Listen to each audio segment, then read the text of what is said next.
भाऊजी किती सतवताय, एवढं नका करू. एक दिवस मी तुमच्या पायी कोणालाही तोंड दाखवायच्या लागीचे नाही राहायचे. भाऊजी उठा की, बस झालं. वहिनी 2च मिनिट झालंच मग. मी नीता माझ्या लग्नाला 1 वर्ष होऊन गेलं होतं आणि आज माझ्या माहेरात माझ्या चुलत बहिणीचं लग्न आहे. त्याच्यासाठी मी आणि माझा दीर लग्नासाठी गावाकडे जात होतो. माझ्या नवऱ्याला सुट्टी न भेटल्यामुळे मला माझ्या दीराला सोबत घेऊन जावं लागलं. माझा दीर खूप हुशार आणि दिसायला स्मार्ट होता. तसं माझं आणि माझ्या दीराचं खूप पटत होतं. आमच्या दोघात खूप थट्टा मस्करी चालत होती आणि याच्यामुळे मला 1 वर्ष होऊनसुद्धा वाटत नव्हतं की मी लग्न करून सासरे आलेले आहे. कारण जसं लग्न झालं तसं त्या घरात मला कोणीही कधीच त्रास दिला नाही. आज संध्याकाळच्या गाडीने आम्ही पुण्यावरून गावाकडे जाण्याकरिता निघालो होतो. माझा दीर माझ्या शेजारीच बसलेला होता. संध्याकाळच्या 8च्या गाडीने आम्ही निघालो होतो. खूप लांब आल्यावर गाडी जेवणासाठी थांबली. मला काही जास्त भूक नव्हती, पण माझ्या दीराला भूक लागली होती. मग धाब्यावर त्याने जेवण केलं. मला काही भूक नव्हती, पण माझ्या दीराने आग्रहाने मला खाऊ घातले. मला तो म्हणत होता, वहिनी मला माहिती आहे तुम्हाला भूक का नाही. तुम्ही माहेरला चालला आहात ना म्हणून. भाऊजी तुम्ही म्हणताय ते बरोबर आहे. कुठल्याही मुलीला माहेराला जायचं म्हटल्यावर तिची तहान भूक हरवून जाते. पण खरंच मला भूक नाही. जेव्हा तुमची बायको येईल ना तेव्हा तुम्हाला कळेल बायको माहेराला जाताना एवढी खुश का असते. वहिनी माझी बायको काय आणि माझ्या दादाची बायको काय एकच आहे ना. मला तुमच्याकडून बघून कळते की. हो का, माझ्याकडून समजते का तुम्हाला. बरं चला, आता बस निघायची वेळ झाली आहे. बसमध्ये बसलो. जेवण वगैरे करून आम्ही बसमध्ये बसलो होतो. बस वेगाने धावत होती. बसच्या खिडकीची काच मी उघडी ठेवली होती. मस्त काचामधून हवा माझ्या तोंडावर येत होती. माझ्या हमेशा तोंडावर केस येत होते आणि वाऱ्याच्या झुळकेने मला झोप येऊ लागली होती. मी आरामशीर झोपले होते, पण मला हे माहिती नव्हतं माझं डोकं माझ्या दीराच्या खांद्यावर आहे आणि त्यानेही मला उठवलं नाही. ते जेव्हा जागी होते असं मला वाटत होते. वाऱ्याने माझ्या तोंडावर केस होते. ते त्यांच्या हाताने केस सावरत माझ्याकडे बघत होते. मला असं काही जरा फील होत होतं, जसं काय ते माझ्याकडेच बघत आहेत. माझा दीर दिसायला खूप छान होता. मला तो खूप आवडायचा. त्याचं बोलणं, हसणं मला खूप आवडत होतं. तो एक दिवस जरी घरी लाईट आला तर मला करमत नव्हतं. कधी तो बाहेर गावी गेला तर माझा जीव घरात लागत नसे. मला त्याची सवय झाली होती. मलाच नाही तर त्यालाही माझी सवय झाली होती. मला तो हमेशा म्हणत होता, वहिनी तू कधी आईकडे गेलीस ना तर मला पण घेऊन चल, कारण तू गेल्यावर मला अजिबात करमत नाही. तो असं म्हटल्यावर मला त्याच्या हसण्यावर हसायला येत होतं. पण तसंच काही माझंसंही झालं होतं. दुसऱ्या दिवशी सकाळी आम्ही घरी पोहोचलो होतो. सकाळी सगळीकडे लग्नाचं वातावरण. सगळीकडे सुंदर साड्या घालून, सुंदर ड्रेस घालून, मस्त मेकअप करून दिसणाऱ्या मुलीच होत्या. त्याच्यात एक सगळ्यांपेक्षा वेगळीच मुलगी होती. ती म्हणजे दिसायला ती तितकी सुंदर होती. त्या मुलीकडे माझ्या दीराची नजर गेली आणि माझा दीर बघतच राहिला. माझं सगळं लक्ष माझ्या दीराकडेच होतं. माझ्या दीराचंही लक्ष माझ्याकडेच होतं.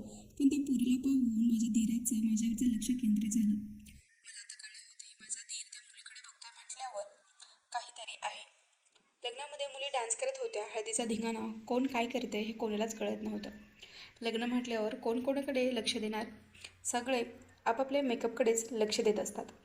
आणि त्या लग्नामध्ये माझ्या दीराचं लक्ष होतं त्या मुलीकडे आणि माझं लक्ष माझ्या दीराकडे. मी हळूच माझ्या दीराजवळ गेले आणि म्हणाले, भाऊजी काय वेळ आहे तुमची त्या मुलीवरून नजर हटतच नाही. माझा दीर लाजला आणि म्हणाला, वहिनी काही पण काय बोलताय. सहज बघत होतो. अहो भाऊजी मी कुठे काय म्हणते तुम्हाला. आवडतं तर तुम्ही बघा ना, असंच बोलले मी तुम्हाला. वहिनी तू काय रागात बोलतेस. तुला आवडलं नाही वाटतं. मी त्या मुलीकडे बघितलं. भाऊजी मला काय करायचं आहे.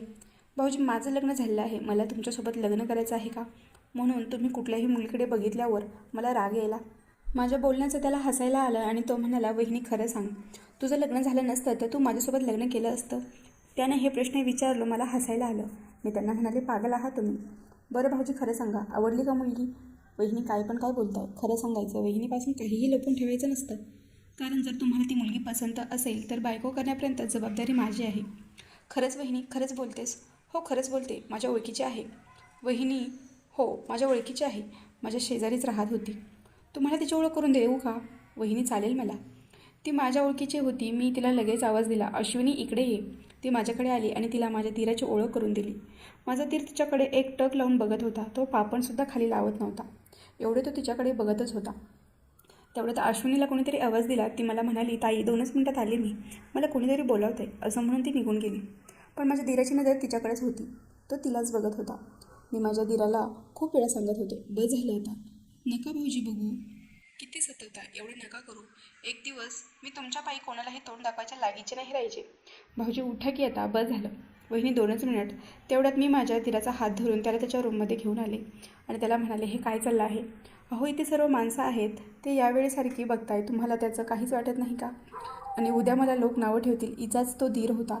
तुम्हाला आवडली आहे तर ती मला सांगा ना, तुमची पूर्ण सेटिंग मी लावून देते लग्नापर्यंत. लग्न पार पडल्यावर आम्हाला परत आता जायचं होतं. माझा धीर मला म्हणाला, वहिनी प्लीज एकदा तिला बघायचं आहे. म्हणून मी माझ्या मैत्रिणीला बोलून घेतलं आणि मी तिला विचारलं सहज, काय करतेस आता? शिक्षण किती झाले? लग्न कधी करायचं आहे? लग्न जमलं आहे की जमवायचे? तेव्हा तिने सांगितलं, माझं शिक्षण पूर्ण झालं आहे आणि माझं लग्नही जमलं आहे. पुढच्या महिन्यात माझंही लग्न आहे. माझ्या लग्नाला नक्की या. असं म्हटल्यावर माझ्या धीराच्या चेहऱ्याचा रंगच उडून गेला. मला हसायला आलं होतं. एक प्रकारचं वाईटही वाटलं होतं.